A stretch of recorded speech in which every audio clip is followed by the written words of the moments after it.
Vamos então fechar os olhos, elevar os pensamentos à espiritualidade, e rogando assim para que os bons espíritos possam povoar sobre o planeta Terra, e neste momento possam apaziguar o coração da humanidade, possam colocar na consciência de cada um o ato de responsabilidade e de amor. Que todos os espíritos, em uníssonos, fazendo a vontade de Deus sobre o planeta Terra, pode abraçar a todos nós aqui neste momento e fazer com que possamos sentir a energia e o amor de nosso Mestre Jesus. Querido Deus, que sois todo poder, amor e bondade, abençoai a humanidade. Fazei com que possamos despertar para a solidariedade com o próximo, para que possamos despertar e assim elevar o maior número possível de preces e de orações para que a energia que paira sobre o planeta Terra, esta energia que ainda é penumbra, que ainda é grosseira, possa se dissipar, transformando-se em energia de luzes advinda direto de nosso Mestre Jesus, o nosso grande governador.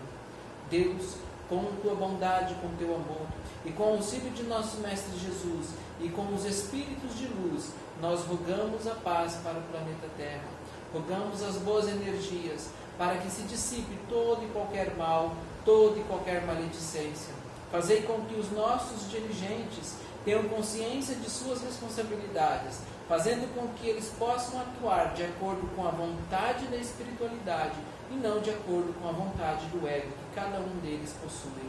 Senhor, iluminai a mente de todos nós, fazendo com que amanhã sejamos bem melhores do que hoje, agora e sempre. Que assim seja. Bom, o estudo de hoje é o capítulo 6, o Cristo Consolador, o jugo leve, o item 1.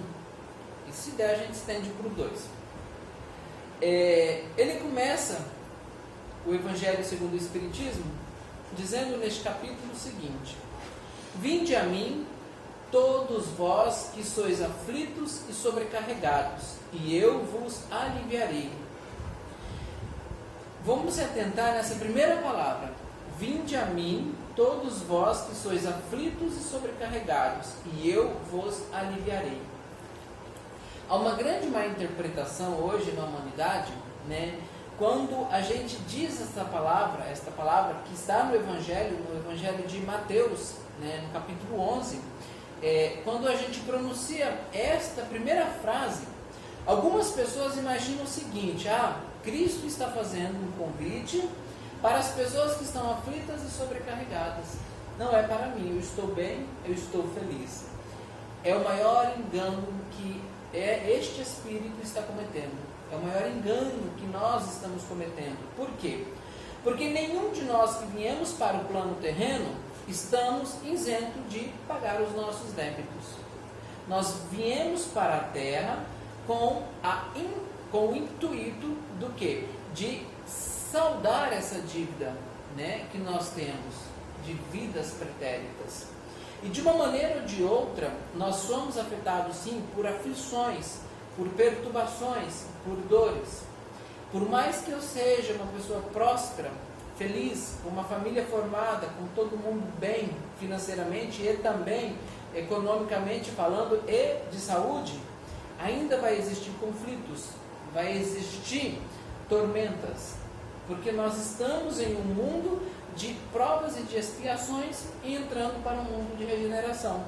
Então não existe no planeta Terra agora um espírito na experiência, na vivência humana, que pode se dizer que está isento desta aflição, né, ou isento de alguma dor ou de algum sofrimento. Todos nós estamos sobrecarregados.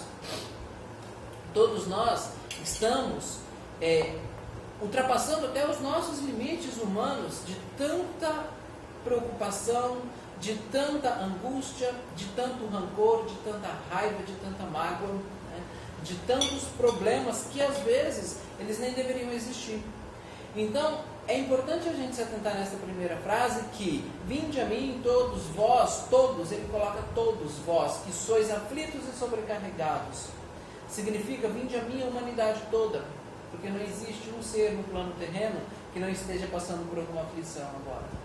Primeiro que, como eu já disse, nós estamos numa escola, E esta escola nos submete a tarefas constantes, todos os dias.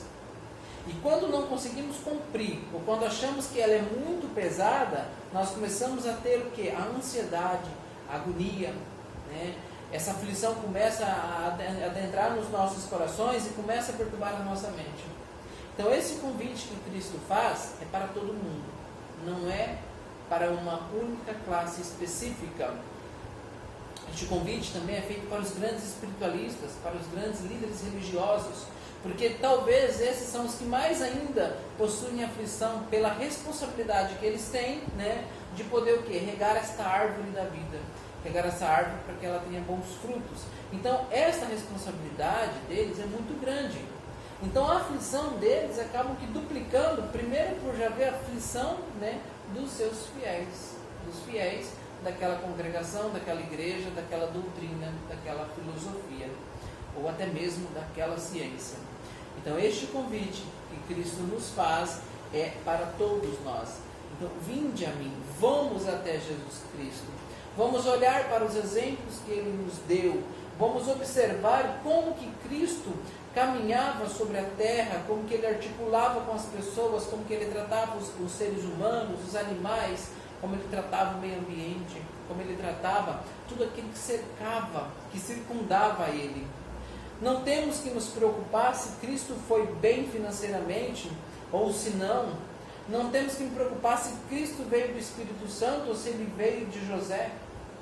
Temos que se preocupar com a moral que Ele nos apresenta, a moral que Ele trouxe para a humanidade e que 2000 anos depois nós temos aí as consequências de que não estamos compreendendo, e o pouco que compreendemos sobre a mensagem da moral que Ele aplicou, ainda não estamos praticando. Então Ele faz esse convite e Ele diz: tomai meu jugo sobre vós. E eu achei isso lindo, e aí eu queria até entender mais sobre a palavra jugo, né? Esta palavra, no sentido mais figurado, vamos pegar o sentido mais figurado da palavra, ela significa submissão, obediência. Mas também ela significa uma outra palavra muito simples, que é canga. Canga seria o quê? Aquele instrumento feito de madeira que é colocado nos cupinhos dos bois, no pescoço do boi, atrelado a uma carroça. Eu achei essa comparação linda quando Cristo fala isso. Pegai meu jugo, que é leve. Mas por que Cristo falaria isso? Tirando o sentido figurado da palavra obediência, né, e resignação, e a gente pega esse sentido mais bruto, que significa canga, que é utilizada no boi para carregar a carroça, eu achei essa mensagem muito linda de Cristo, que Ele quis dizer o seguinte: a minha canga é leve. Por mais que vocês olhem para ela e observem que ela é feita de madeira, com uma estrutura muito ornamentada, muito grande, ela não é pesada. Por mais que sobre esta canga eu estou carregando uma carroça, e esta carroça está repleta de pessoas que necessitam da minha palavra, ela ainda continua sendo leve. Por quê? Por que essa canga de Cristo é tão leve? Por que a nossa é tão pesada? Qual que é a diferença? Aí Ele nos diz: tomai meu jugo sobre vós e aprendei comigo, que sou dócil e humilde de coração. Aqui está o segredo. Por mais que Cristo carregasse dentro desta carroça, atrelada à canga que ele estava sendo imposto sobre ele, ele ainda sentia ela leve. Por quê? Porque ele era dócil de coração, ele era pacífico, ele era brando em espírito. Ele não se permitia perturbar com a fúria do próximo, ele não se permitia se perturbar, talvez com a alegria do próximo, ou com a maneira exagerada da pessoa sorrir, de gritar, de gargalhar, de gritar ao mundo que ela era feliz. Ele não se incomodava com os erros que as outras pessoas cometiam, e muito menos da maneira que essas pessoas se apresentavam para ele, porque ele era dócil de coração e ele era pacífico, e ele não media palavras para dizer a elas o que era mais adequado para o momento, mas ele não dizia que isso é certo, que isso era errado. Ele apenas olhava para as pessoas que tinham dificuldades, que tinham dores, que tinham tormentas, que tinham enfermidades, que tinham problemas familiares, problemas conjugais, problemas de relacionamento entre amizade, né? Porque é o problema geral de toda a humanidade, não existe outro, né? Ou o problema é financeiro, ou ele é econômico, ou ele é conjugal, ou ele é familiar, ou ele é de alguma enfermidade, alguma doença, ou alguma manifestação ou obsessão espiritual. Esse é o problema da humanidade. E há muito tempo a gente vem observando esses problemas e a gente percebe que eles nunca mudam, né? Por que será que não mudam? Será que a gente aceita esse convite de Cristo, né? Vinde a mim, que sois aflitos e sobrecarregados. Olhem meu exemplo, peguem a minha canga, porque a minha canga ela é leve. Só que ela é leve porque eu consigo enxergar as pessoas com o olhar de espírito, com o olhar de seres criados por Deus, detentos de sabedoria, conhecimento e bondade, não de maldade, não de impurezas. São seres sim criados, em alguns casos, muito simples e ignorantes, mas no sentido mais belo dessa palavra ignorante, ou seja, sem conhecimento. Mas possuem sabedoria, porque a sabedoria nos permite adquirir mais conhecimentos. Porque um sábio, quanto mais o é, mais conhecimento ele é capaz de adquirir. Agora o arrogante, o bruto, aqueles que são de petulância indecentes em alguns momentos, são os que menos adquirem conhecimento, porque julgam-se sábios, mas na realidade eles estão sendo bem ao contrário disso. Mas Jesus nos faz esse convite, esta observação, justamente para que a gente possa começar a entender que, peraí, se a minha canga está doendo, se eu estou pesando, eu estou até emborcando as minhas costas, é porque tem alguma coisa de errado. Porque se o meu problema é basicamente o mesmo problema de outra pessoa, o mesmo problema daquele irmão, difere em algumas características ou algumas ferramentas para a evolução, por que o meu está tão pesado e parece que daquela pessoa não está? Se você for olhar o contexto de vida dessa pessoa, ela provavelmente aceitou o convite de Jesus Cristo. Chamai por mim, porque o meu jugo é muito leve, porque eu consigo tratar as pessoas de igual para igual, eu não vejo elas diferente. Da mesma proporção que eu vejo um assassino, eu vejo hoje eu gosto muito dessa palavra que Chico Xavier usou, né? Uma profissional do sexo, que na realidade, entre aspas, são as prostitutas hoje, que nós conhecemos, né? E eu acho isso muito bonito de Chico Xavier, profissionais do sexo, ou seja, um respeito que ele tem, né? Então, estas pessoas, desde o homossexual, né, desde inúmeras variações que a humanidade cria para poder se manifestar contra a pessoa. Ele conseguia olhar para todas elas, porque naquela época também tinha isso, e igualá-las dentro do mesmo coração. Era igual para todos, não existia distinção. Não, mas Jesus tinha hora que ele era muito, como se fala, enérgico. Claro que ele era. Porque ele sabia da importância que com o amor você também educa. Que o amor não é só você passar a mão na cabeça e dizer que está tudo bem. Não, o amor é você olhar para aquela pessoa e dizer, não está tudo bem. Porque o ato que você fez, o comportamento que você teve, não condiz com a realidade de um espírito iluminado. Mas eu estou aqui para poder te ajudar e te mostrar o caminho. Agora cabe você aceitar. É diferente de você ser muito passivo. É diferente de você ver que está acontecendo alguma coisa e você tapa o olho e acha que aquilo é bonito, porque não é. Se não é bonito aos olhos seu que está vendo isso, imagina isso num contexto maior. Aliás, o Espiritismo nos ensina, através dos estudos do Evangelho, que qualquer comportamento nós temos que analisar até que ponto ele realmente, como nós já até comentamos no estudo de ontem, né, até que ponto ele está afetando só aquela pessoa ou as pessoas que estão em volta. É isso que nós temos que prestar atenção. Uma piada maldita em determinado momento, uma maldita quando eu falo não no sentido de xingamento, uma piada mal contada, né? Em determinado momento, ela pode não ter graça e ofender uma pessoa. Então, antes de eu contar uma piada, seria muito importante fazer uma análise, né? Fazer uma observação própria ali minha, de mim e das demais pessoas, se ela não é ofensiva para alguém. Ah, mas ela é apenas uma piada, sim, mas para algumas pessoas ela pode ser ofensiva. Jesus entendia isso perfeitamente, por isso que ele era dócil. Porque ele olhava para o ser humano e ele sabia com quem ele tinha que falar, com quem ele estava falando. Mas é porque ele era mágico? Porque ele via? Não. Porque Jesus observava as pessoas. Jesus literalmente conversava com o ser humano, diferente de nós. Porque quando nós estamos conversando com alguém e você dá espaço para outra pessoa falar, quando ela abre a boca, a nossa mente já está 2 minutos à frente imaginando o que você vai dizer para ela. Jesus não. Jesus, ele olhava para a pessoa, ele ouvia ela, ele bloqueava a mente dele apenas para ouvir ela. Porque ele realmente namorava cada palavra que a pessoa falava. Cada palavra, cada vírgula, cada ponto, cada intenção, cada entonação da palavra, cada gesto que a pessoa tinha quando estava falando com ele. Por isso que Jesus conseguia perpassar entre todos e não ofender ninguém.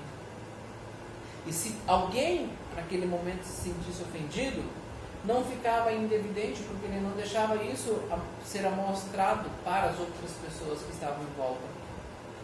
Mas da parte dele, ele não ofendia. Talvez alguém se sentiu ofendido por saber que realmente estavam tendo atitudes inadequadas para aquele momento, ou para determinadas pessoas, ou para determinada sociedade. E ele continua: que sou dócil e humilde de coração, e encontrareis o descanso de vossas almas, pois meu jugo é suave e meu fardo é leve. Mateus capítulo 11, versículo 28, 29 e 30. Então nós vamos encontrar, o nosso descanso quanto espíritos na experiência humana, observando este chamado de Jesus Cristo: vinde a mim, porque vocês estão aflitos. Mas não é, pessoal, eu simplesmente falar: Cristo, eu estou aqui, cure minhas enfermidades, cure as minhas imperfeições, as minhas aflições. Não vai ser assim. Porque o convite de Cristo é, olha que interessante, tomai meu jugo. Ele não disse: eu estou te dando a cura, eu estou te dando a resolução dos problemas. Está aqui o remedinho que vai tirar a sua aflição. Não estou dizendo, coloca meu nome lá escrito hoje, nas redes sociais, que Jesus salva, que Jesus não sei o que Jesus vice-versa. Porque o convite de Cristo é muito mais que isso. Dizer a palavra Jesus Cristo não tem tanto significado, se ela realmente não for bem introspectiva, no sentido de profundo, lá do âmago do nosso ser, de nós, espíritos. Porque ele nos faz um convite para o quê? Pegar o jugo dele. Pegar o jugo de Cristo é pegar tudo aquilo que ele nos deixou como prática e como exemplo. Como tratar o próximo, como respeitar o ser humano, como amar verdadeiramente, como ser dócil e pacífico e também astuto. Como saber agir e reagir em situações adversas que contrariam as nossas vontades. Então, pegar o jugo de Cristo significa o quê? Vamos para a prática, vamos para a ação. Porque quando ele nos faz um convite, e ele ainda diz o seguinte, olha, observa, tomai meu jugo sobre vós, tome. Ele está entregando, então nós temos que ter a ação de ir e pegar. Esse ir e pegar significa prática.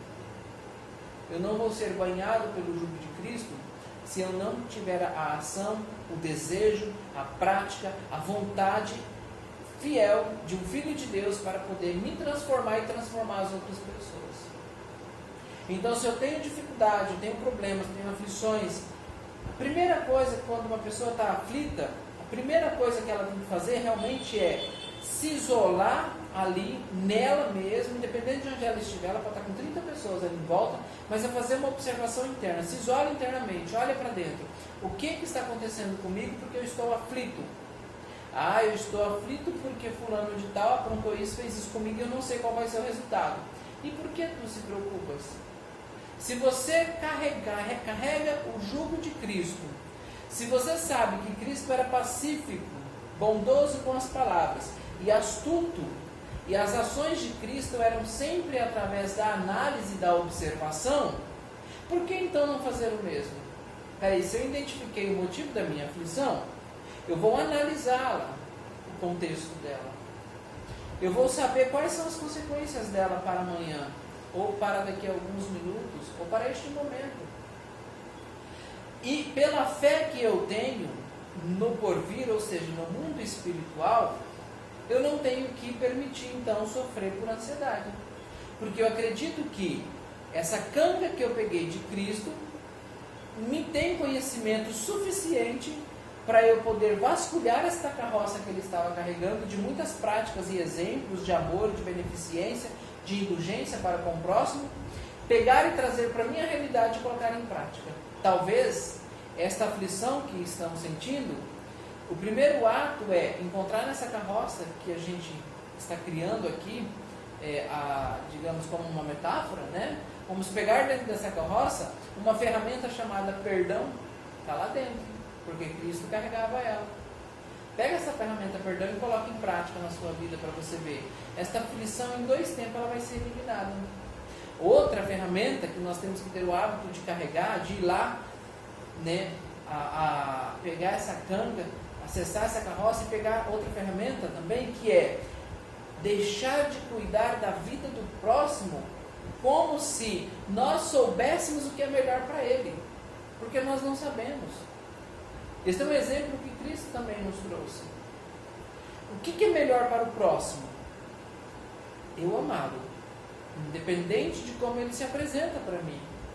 Então eu não tenho que determinar para o próximo o que é melhor para ele. Então vamos lá nessa carroça e pegar essa ferramenta, tipo, vamos cuidar da nossa árvore da vida.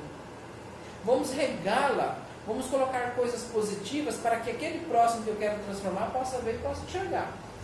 E aí sim, se for mérito dele e consciência dele, ele vai se transformar. Ele vai mudar. É não cuidar mais da vida das outras pessoas no sentido de realmente determinar, eu sei que isso é melhor para você, eu sei que isso vai te fazer feliz. Não, nós não sabemos. Nós temos que saber que a nossa responsabilidade maior é carregar esse jugo que Cristo nos está dando, que nós também podemos pedir a Ele, por favor, Cristo, me dê esse jugo. Nossa responsabilidade é pegar esse jugo, é pegar essa canga e colocar em nossas costas e sentir aliviado, porque sabemos que todas as coisas que estão ali dentro são vamos dizer assim, ferramentas benéficas para a nossa evolução. Se ela é benéficas, elas não são pesadas, elas são leves como plumas. Por isso que o jugo de Cristo é leve, porque ele era muito dócil, muito pacífico e brando de coração. O que nós não somos. O que vira e mexe, nós rateamos com alguém, nós brigamos com fulano de tal, nós ficamos magoados, nós ficamos emburrados, ou tristes ou com raiva. Cristo não permitia isso, Cristo não tinha tempo para isso, porque ele entendia a condição do próximo. Ah, mas eu sou cheio de problemas. Aí vem uma pessoa querer dizer que tem mais problemas que eu. Óbvio, talvez ela tenha.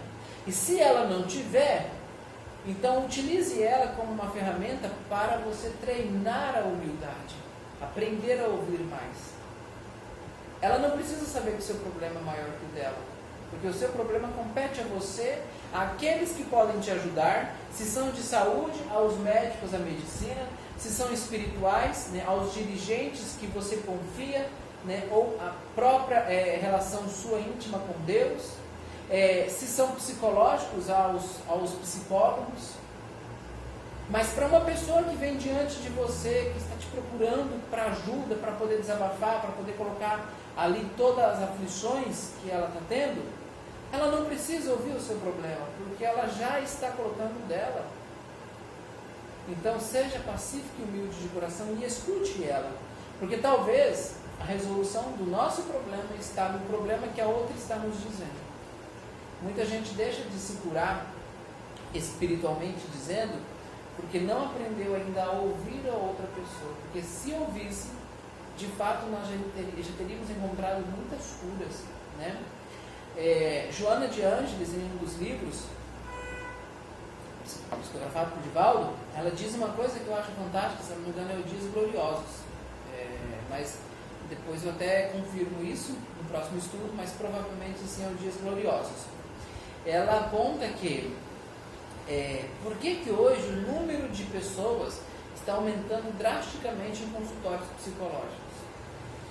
Se a religião deveria ser a base do ser humano, se a religião deveria ser suficiente para o ser humano, tem alguma coisa de estranho. Se a religião se propõe a ser o elo para com Deus, por que as pessoas estão tendo tantos problemas, tantas aflições, angústias, ansiedades, estão se tornando cada vez mais deprimentes e estão aumentando cada vez mais os consultórios psicológicos?